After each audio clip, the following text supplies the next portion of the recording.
तो हमारा question number 35 है,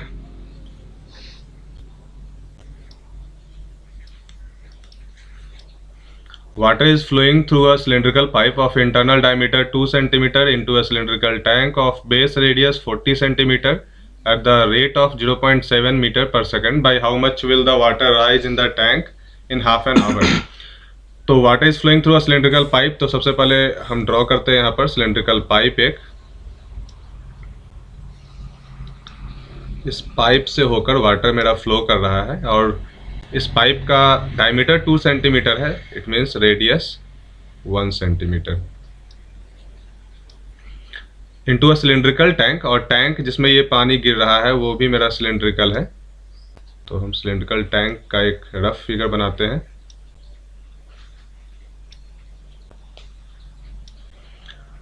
और इसका बेस रेडियस है 40 सेंटीमीटर। एक ड्रॉ किए 40 centimetre. Okay, at the rate of 0.7 metre per second means 1 second में ये वाटर फ्लो कर रहा है पाइप में 0.7। तो we can say in 1 second length of the distance travelled by water is 0.7 centimetre. That means length is equal to 0.7 metre and diameter is 2 centimetre, यानी कि radius जो पाइप का है इस वाले ये जो है इसका रेडियस 1 सेंटीमीटर है। It means 0.01 metre. So we can say 1 second में जो वॉल्यूम कवर्ड होगा पानी के द्वारा वो हो जाएगा pi r square h is equal to, pi को हमने पाई ही रहने दिया, आर के जगह पर 0.01 का होल स्क्वायर इंटू एच, यानी कि length covered by water in 1 second 0.7 metre.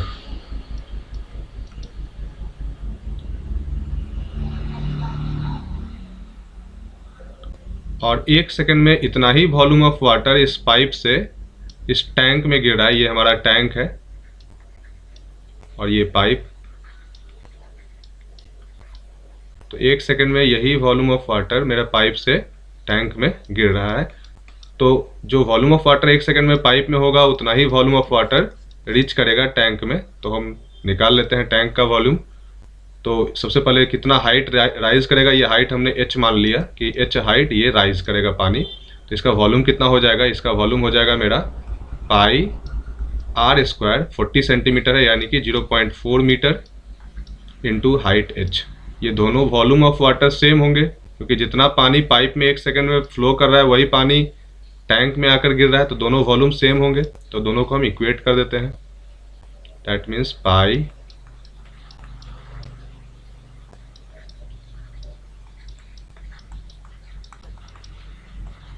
Into 0.4 into h, pi से pi cancel, hello h is equal to J 0.01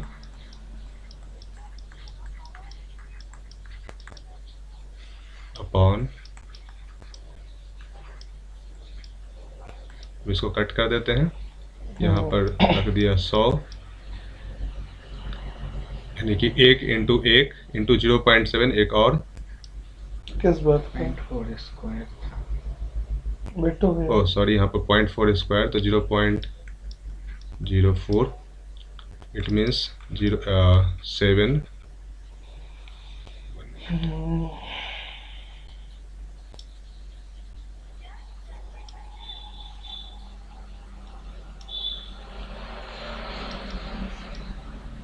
upon 440 into 40। That means metre. ये हमारा आंसर हो जाएगा यही। ठीक है, तो आई होप कि ये समझ में आ गया होगा। बस वॉल्यूम को इक्वेट करना है। जो वॉल्यूम 1 सेकेंड में इस पाइप में फ्लो करेगा वही वॉल्यूम ऑफ वाटर ये टैंक में गिर रहा है। तो सेम मतलब इसमें अगर हमने मान लिया कि 1 सेकेंड में इसका हाइट h राइज हो रहा है, तो h हाइट अगर राइज हो रहा है तो इसका रेडियस 0.4 मीटर दिया हुआ है। तो सेम वॉल्यूम होगा, जो पानी यहाँ से गिरेगा वही पानी इसमें गिरेगा।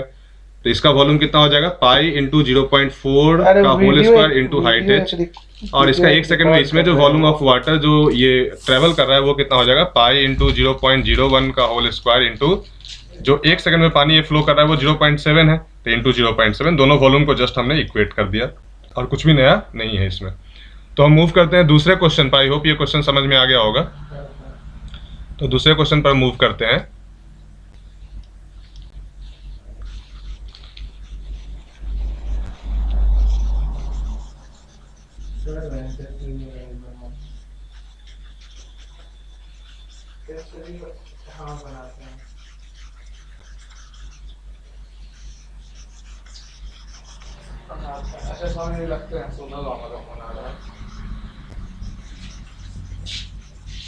तो दूसरा क्वेश्चन इससे भी इजी है, इसको अब सबसे पहले हम एक बार रीड कर लेते हैं।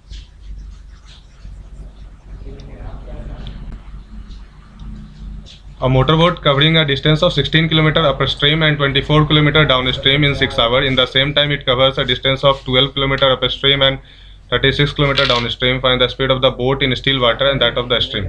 तो सबसे पहले अगर हम बात करें कि जो स्टीम है, जो बोट है, उसका स्पीड हमने x किलोमीटर पर आवर मान लिया।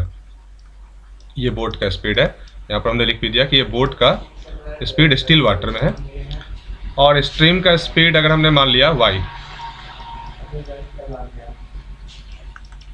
y kilometre per hour.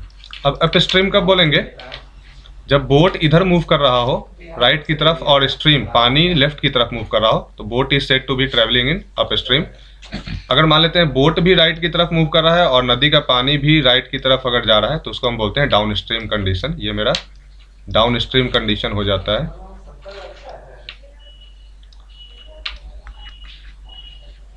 Down stream, और ये मेरा अप स्ट्रीम कंडीशन होगा।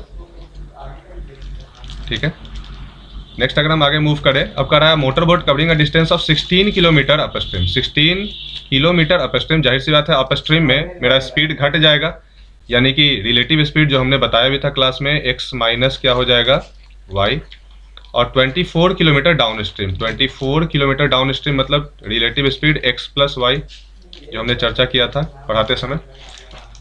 तो टोटल टाइम लगेगा 16 upon X minus Y plus 24 upon X plus Y, और दूसरा कह रहा है क्या, सेम टाइम लग रहा है इसको 12 किलोमीटर अपस्ट्रीम जाने में, यानी कि 12 किलोमीटर अपस्ट्रीम मतलब एक्स माइनस वाई,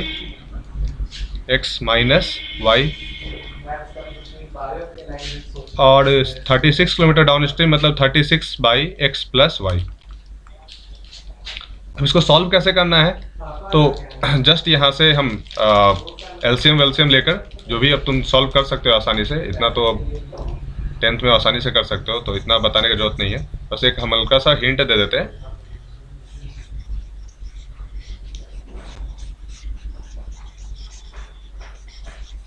नहीं, उसका भी रिप्लाई दे देते हैं।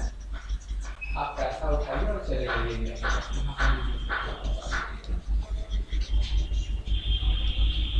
इसमें इज्जत है। एक हल्का सा हम हिंट देते हैं बस, नीचे में x minus Y X plus Y, तो इधर LCM X square minus Y square, और ऊपर में हो जाएगा 16 into X plus Y plus 24 into X minus Y बराबर इधर भी X square minus Y square LCM, और हो जाएगा 12 into X plus Y plus 36 into X minus Y. इधर से ये दोनों कैंसिल और x और y में एक रिलेशन आएगा। Find the speed of the boat in still water and that of the stream. तो इसको एक बार सॉल्व ही कर लेते हैं।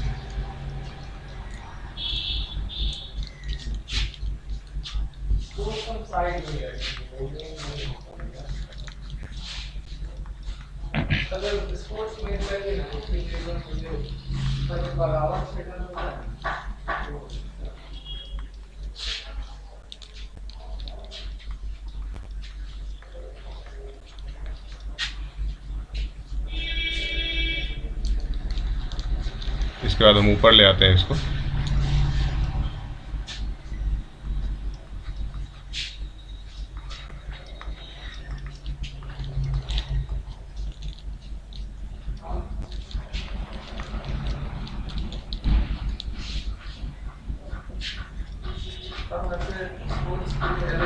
फॉर्म करते हैं।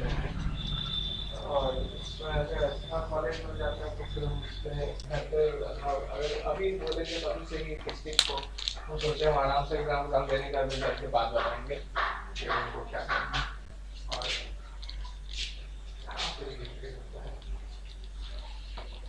और यहाँ पर 6 आवर मेंशन था तो हम इसको मिस कर गए। यहाँ पर ये 6 आवर भी है, तो ये टाइम जो है ये किसके बराबर है, दोनों टाइम किसके बराबर है, 6 आवर के बराबर। अब y x बराबर 2i है, तो x के जगह पर हम 2i पुट करके यहाँ से हम y का वैल्यू निकाल सकते हैं, और y का वैल्यू निकल जाएगा तो मेरा स्ट्रीम का स्पीड निकल जाएगा, और स्ट्रीम का स्पीड निकल जाएगा, और x अगर मेरा y निकल चुका है तो वहाँ से x भी निकल जाएगा, तो वो बोट का स्पीड मेरा हो जाएगा। आई होप ये समझ में आ गया होगा। तो यहाँ पर ये 6 आवर मेंशन था जो हम मिस कर गए थे पढ़ना, तो यहाँ पर 6 इक्वेट करके हम इजिली इसको हम कैलकुलेट कर सकते हैं। आई होप ये समझ में आ गया होगा। अगर नहीं आएगा तो फिर से बता देना ग्रुप में, तो फिर हम दूसरा वाला बना देंगे। Thank you. दवा का डोज और दवा कौन सा चलेगा ये सब काम नहीं करेगा।